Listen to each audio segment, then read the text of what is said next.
Hello दोस्तों, मैं हूं आपका दोस्त हरेंद्र। मैं अपने यूट्यूब चैनल हरेंद्र एजुकेशन 2.0 में आप सभी दोस्तों का स्वागत करता हूं।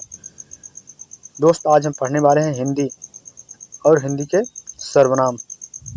यह guide super TET, C TET, UP TET, इसके साथ अदर एग्जाम की तैयारी करने वाले दोस्तों के लिए बहुत ही महत्वपूर्ण है। चलिए गाइड शुरू करते हैं। हम क्या देखेंगे? सर्वनाम देखेंगे। और यह गाइड इससे पहले संज्ञा हो चुका है और उसमें द्रव्यवाचक संज्ञा बचा था। कौन सा संज्ञा बचा था? द्रव्यवाचक संज्ञा। द्रव्यवाचक संज्ञा बचा था। द्रव्यवाचक संज्ञा। द्रव्यवाचक संज्ञा किसे कहते हैं? क्या इसकी परिभाषा है? द्रव्यवाचक संज्ञा किसी धातु या द्रव्य का बोध कराती है। द्रव्यवाचक संज्ञा किसी धातु या द्रव्य का बोध कराती है। धातु या द्रव्य का बोध कराती है, उसे ही हम द्रव्यवाचक संज्ञा कहते हैं। जैसे घी, पीतल, चांदी, सोना, चांदी, अर्थात यह द्रव्य का बोध कराएगी। सोना, पानी इत्यादि क्या है गाइस? द्रव्य है। यह सब द्रव्यवाचक का उदाहरण है गाइस। चलिए गाइस, अब हम देख लेते हैं सर्वनाम। सर्वनाम कितनी प्रकार के होते हैं और सर्वनाम की परिभाषा क्या है, इसे हम देख लेते हैं। सर्वनाम और गाइस, सर्वनाम कितने प्रकार के होते हैं? 6 प्रकार के।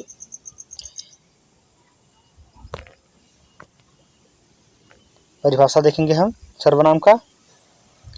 परिभाषा: संज्ञा के स्थान पर प्रयुक्त होने वाले शब्द सर्वनाम क्या कहलाते हैं गाइस? सर्वनाम कहलाते हैं। अर्थात संज्ञा के स्थान पे हम जो शब्द का प्रयोग करते हैं उसे ही हम क्या कहते हैं? सर्वनाम कहते हैं। संज्ञा की पुनरुक्ति को दूर करने के लिए ही सर्वनाम का गाइस प्रयोग होता है। अर्थात संज्ञा की पुनरुक्ति को हम दूर करने के लिए किसका प्रयोग करते हैं? संज्ञा का प्रयोग करते हैं। जैसे राम, श्याम, मोहन,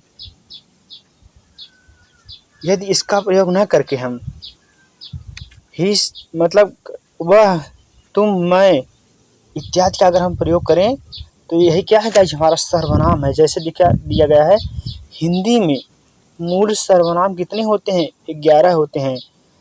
जैसे मैं, हम, तू, तुम, वह, यह, आप, कौन, कोई, जो, सो इत्यादि मूल रूप से सर्वनाम कितने होते हैं? 11 होते हैं। इससे आप लोग गाइस याद कर लीजिए, क्योंकि कभी पूछ सकता है कि सर्वनाम मूल रूप से कितने होते हैं। तो 11 होते हैं। 11 के बाद प्रयोग की दृष्टि से सर्वनाम की कितने भेद हैं?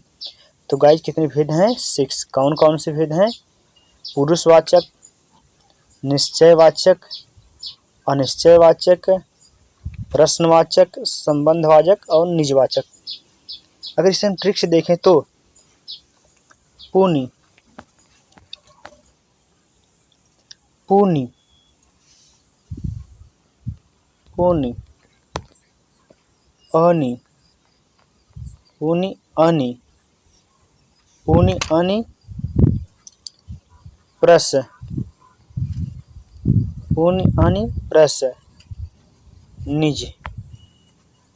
अनि, प्रस, निज, इसे हम अच्छी तरीके से याद कर सकते हैं गाइस। पूर्णी, अनि, प्रस, निज। पूर्णी से पुरुषवाचक सर्वनाम, नि से निश्चयवाचक सर्वनाम, अनि से अनिश्चयवाचक सर्वनाम, प्र से प्रश्नवाचक सर्वनाम और स से संबंधवाचक सर्वनाम, निज से निजवाचक सर्वनाम। अर्थात गाइस सर्वनाम कितने हो गए? 6 हो गए। और पुरुषवाचक सर्वनाम के अंतर्गत क्या आते हैं? पुरुषवाचक सर्वनाम के अंतर्गत आते हैं उत्तम पुरुष, मध्यम पुरुष और अन्य पुरुष। उत्तम पुरुष में कौन आते हैं? मैं। जैसे कहते हैं मैं यह काम करूँगा, हम जा रहे हैं, मैं हम क्या होगा? उत्तम पुरुष जो स्वयं के लिए प्रयोग करे। इसके बाद मध्यम पुरुष जो सामने वाला हो उसके लिए, जैसे तुम खा रहे हो, तुम जा रहे हो, तुम। इसके बाद नेक्स्ट हमारा है अन्य पुरुष। अन्य पुरुष में जैसे आप, वह, वे जा रहे हैं, अर्थात किसी अन्य की बात की जा रही है। और दूसरा हमारा है निश्चयवाचक सर्वनाम, अर्थात यह निश्चय का बोध कराता है, जैसे यह, वह। नेक्स्ट है अनिश्चयवाचक सर्वनाम, जैसे कोई आया है, कुछ दे दो। ये इसमें निश्चित नहीं हो रहा है ना कि कितना देना है, क्या करना है। प्रश्नवाचक, जैसे कोई प्रश्न कर रहा है, कौन आया है, क्या मांग रहा है, तो वहाँ पे क्या होगा? प्रश्नवाचक सर्वनाम होगा। नेक्स्ट है संबंधवाचक, जो तुम्हारे पास हो सो दे दो, जो सो। इसके बाद नेक्स्ट हमारा है निजवाचक सर्वनाम, जैसे आप, जो निजता की बात करे, आप स्वयं, या आप कर लीजिए, स्वयं कर लीजिए, खुद कर लीजिए भाई काम। अब देखते हैं गाइस इसका हम विस्तार से परिभाषा। प्रश्नवाचक सर्वनाम की परिभाषा, जिस सर्वनाम का प्रयोग वक्ता या लेखक स्वयं अपने लिए अथवा श्रोता या पाठक के लिए या किसी अन्य के लिए करता है, वही क्या है गाइस? हमारा पुरुषवाचक सर्वनाम है, अर्थात वक्ता खुद के लिए प्रयोग करे। और नेक्स्ट हमारा है निश्चयवाचक सर्वनाम।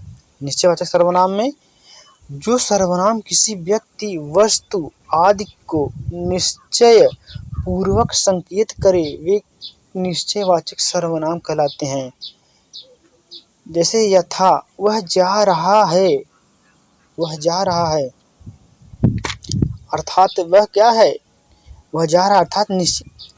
नेक्स्ट हमारा है अनिश्चयवाचक सर्वनाम की परिभाषा, यह सर्वनाम शब्द के द्वारा किसी निश्चित व्यक्ति अथवा वस्तु का बोध न हो, अर्थात किसी निश्चित व्यक्ति या वस्तु को बोध नहीं हो रहा है यहाँ पे, वहाँ पे क्या होगा? अनिश्चयवाचक सर्वनाम होगा। और जैसे कोई आ रहा है, यहाँ पे गाइस कोई, किसी का निश्चितता का बोध नहीं हो रहा है, कोई आ रहा है। नेक्स्ट हमारा संबंधवाचक सर्वनाम, इसकी परिभाषा देखेंगे, परस्पर एक दूसरी बात का संबंध बतलाने के लिए जिन सर्वनाम का प्रयोग होता है उन्हें हम संबंधवाचक सर्वनाम कहते हैं। अर्थात एक दूसरे को परस्पर बतलाने के लिए जो संबंध स्थापित होता है वही क्या है? संबंधवाचक सर्वनाम है। जैसे जैसा करोगे वैसा भरोगे, जैसा करोगे वैसा भरोगे। नेक्स्ट हमारा है प्रश्नवाचक सर्वनाम, इसकी परिभाषा देखेंगे, जो सर्वनाम संज्ञा शब्दों के स्थान पर प्रयुक्त होते हैं किंतु वाक्य को प्रश्नवाचक भी बना देते हैं, वे प्रश्नवाचक सर्वनाम कहलाते हैं। जैसे क्या, कौन, क्या मांग रहा है, कौन आया है, किसने क्या किया, क्यों नहीं पढ़ा, परीक्षा आया तो क्यों नहीं पढ़ा, क्यों फेल हो गया, क्या कर रहा था, ये सब क्या है? प्रश्नवाचक सर्वनाम के शब्द हैं। क्या, क्यों। और नेक्स्ट है निजवाचक सर्वनाम, इसकी परिभाषा देखेंगे, हाँ, यहाँ अपने लिए, आप, अर्थात अपने लिए आप, अपना शब्द का, अपने आप शब्द का प्रयोग हो, वहाँ निजवाचक सर्वनाम कहलाता है। जैसे गाइस अपने लिए, जैसे मैं अपने आप इस काम को कर लूँगा, मैं अपना ध्यान रख लूँगा, अपने लिए शब्द का प्रयोग जहाँ पे हो वहाँ पे क्या होगा? निजवाचक, निजता का बोध, वहाँ पे क्या होगा? निजवाचक सर्वनाम होगा। गाइस मेरा वीडियो कैसा लगा कमेंट करके जरूर बताइएगा और अपने दोस्तों के साथ शेयर कर दीजिएगा। और जो लोग चैनल पे नए आए हैं चैनल को सब्सक्राइब कर लेंगे, ताकि गाइस जो हमारे भाई बहन हैं जो यूपी टेट, सीटेट और सुपर टेट तैयारी कर रहे हैं उनके लिए यह रामबाण सिद्ध हो। और गाइस आज की वीडियो में इतना ही। मिलते हैं नेक्स्ट वीडियो में, तब तक के लिए जय हिंद, वंदे मातरम।